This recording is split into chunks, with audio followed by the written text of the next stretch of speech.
ഓം നമഃശിവായ. ജ്യോതിഷ രത്നം ചാനലിലേക്ക് എവർക്കും സ്വാഗതം. ഈ വീഡിയോയിൽ ഒരു ജാതകത്തിലെ ഗ്രഹനില കണ്ടാൽ നാലാം ഭാവം ജാതകനെ സംബന്ധിച്ചുള്ള എന്തൊക്കെ സൂചനകളാണ് നൽകുന്നത് എന്ന് എങ്ങനെയാണ് നമുക്ക് അറിയാൻ കഴിയുന്നത് എന്നാണ്. നാലാം ഭാവം കൊണ്ട് പ്രധാനമായും അമ്മ, ബന്ധുക്കൾ, വീട്, മാളിക, ഭൂമി, നിധി, കൃഷി തുടങ്ങിയ ജാതകനുമായി ബന്ധപ്പെട്ട കാര്യങ്ങളാണ് പരിശോധിക്കുന്നത്. നാലാം ഭാവാധിപൻ ലഗ്നത്തിലും ലഗ്നാധിപൻ നാലാം ഭാവത്തിലും നിൽക്കുന്നു എങ്കിൽ ജാതകൻ സർക്കാർ ജോലി ഉള്ളവനും നല്ല വീട് ഉള്ളവനും വളരെ സുഖമുള്ളവനും കാര്യമായ അസുഖങ്ങളൊന്നും ഇല്ലാത്തവനും ആയിരിക്കും. നാലാം ഭാവത്തിൻ്റെ സ്ഥിതിയും വ്യാഴത്തിൻ്റെ സ്ഥിതിയും കൊണ്ട് ജാതകൻ്റെ സുഖത്തെയും സ്വഭാവ ഗുണത്തെയും അറിയാം. അഥവാ ഈ രണ്ട് കാര്യങ്ങൾക്കും ശുഭത്വമുണ്ടായാൽ മേൽപ്പറഞ്ഞ കാര്യങ്ങൾ ശുഭകരമാണെന്നും മറിച്ച് അശുഭത്വം ഏറിയിരുന്നാൽ മേൽപ്പറഞ്ഞ കാര്യങ്ങൾക്ക് അശുഭത്വം ഏറുമെന്നും നമുക്ക് മനസ്സിലാക്കാം. അടുത്തത്, നാലാം ഭാവത്തിൻ്റെ ശുഭത്വവും ചന്ദ്രൻ്റെ ശുഭത്വവും വിലയിരുത്തിയാൽ ജാതകൻ്റെ മാതാവിൻ്റെ ശുഭവും മാതാവിൻ്റെ സുഖത്തെയും കുറിച്ച് മനസ്സിലാക്കാം. അടുത്തത്, നാലാം ഭാവത്തിൻ്റെ ശുഭത്വവും ശുക്രൻ്റെ സ്ഥിതിയും വിലയിരുത്തിയാൽ വസ്ത്രങ്ങൾ, ആഭരണങ്ങൾ, സുഗന്ധദ്രവ്യങ്ങൾ തുടങ്ങിയവയുടെ ശുഭത്വം വിലയിരുത്താൻ കഴിയും. അതായത് ഈ വക സാധനങ്ങൾ ക്രയവിക്രയം ചെയ്യുകയോ മറ്റും ചെയ്യുന്നതിൽ ജാതകൻ നന്നായി ശോഭിക്കുന്ന തൊഴിൽ മേഖലകൾ, ഇങ്ങനെയൊക്കെയുള്ള കാര്യങ്ങളെ സംബന്ധിച്ച് വിലയിരുത്താൻ കഴിയുന്നതാണ്. അടുത്തത്, നാലാം ഭാവത്തിൻ്റെ ശുഭത്വവും ബുധൻ്റെ സ്ഥിതിയും വിലയിരുത്തിയാൽ ജാതകൻ്റെ വിദ്യയെയും ശില്പവേലകളും മറ്റും അറിയാൻ കഴിയുന്നതാണ്.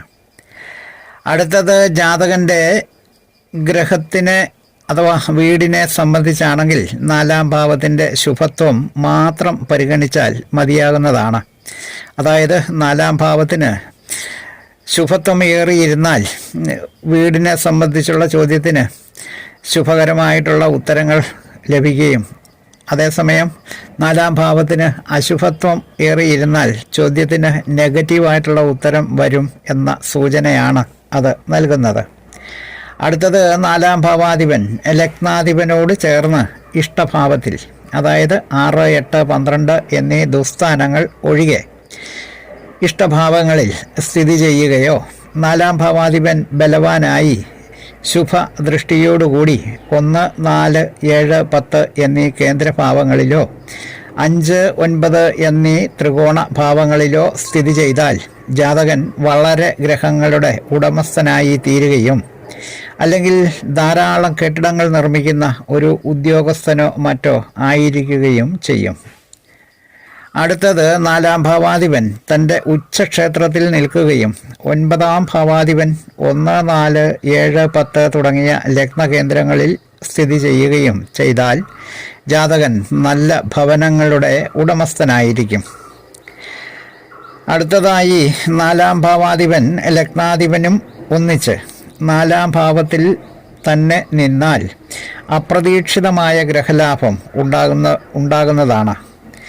എന്നാൽ മറ്റൊരു ഭാവത്തിൽ ഈ യോഗമുണ്ടായാൽ ഗ്രഹലാഭം ഉണ്ടാകണമെന്ന് നിർബന്ധമില്ല. അടുത്തത്, നാലാം ഭാവാധിപൻ 10ാം ഭാവാധിപനോട് ചേർന്ന് ഇഷ്ടഭാവത്തിൽ സ്ഥിതി ചെയ്യുകയും ശനി 7ാം ഭാവത്തിലും ബുധൻ 3ാം ഭാവത്തിലും സ്ഥിതി ചെയ്യുകയും ചെയ്താൽ ജാതകന് വളരെ വിശിഷ്ടങ്ങളായ ഭവനങ്ങൾ ഒന്നിലധികം ഉണ്ടായിരിക്കുന്നതാണ്. അടുത്തത്, 4, 7 ഭാവാധിപന്മാർ പരസ്പരം പരിവർത്തനം ചെയ്ത് ഇഷ്ടഭാവത്തിൽ സ്ഥിതി ചെയ്യുകയോ ശുക്രനോ 7ാം ഭാവാധിപനോ വീക്ഷിക്കുകയോ അതായത് ദൃഷ്ടി ചെയ്യുകയോ ചെയ്താൽ ജാതകന് ഭാര്യയുടെ വക സ്വത്തുക്കളോ കെട്ടിടങ്ങളോ ഒക്കെ ലഭിക്കുന്നവനായിരിക്കും. അടുത്തത്, നാലാം ഭാവം ചരരാശിയായിരിക്കുക. നാലാം ഭാവാധിപൻ ബലവാനായി മറ്റൊരു ചരരാശിയിൽ നിൽക്കുക. അങ്ങനെ വന്നാൽ ജാതകന് പല സ്ഥലങ്ങളിലും കെട്ടിടങ്ങൾ ഉള്ളവനായിരിക്കും. അടുത്തത് 4-ാം ഭാവാധിപൻ ഗുരുവിൻ്റെ ദൃഷ്ടിയോടുകൂടി ലഗ്നത്തിൽ നിന്നാൽ ജാതകൻ രാജപൂജിതനോ അഥവാ സർക്കാർ ജോലി ലഭിക്കാൻ അർഹതയുള്ളവനോ ആയിരിക്കും.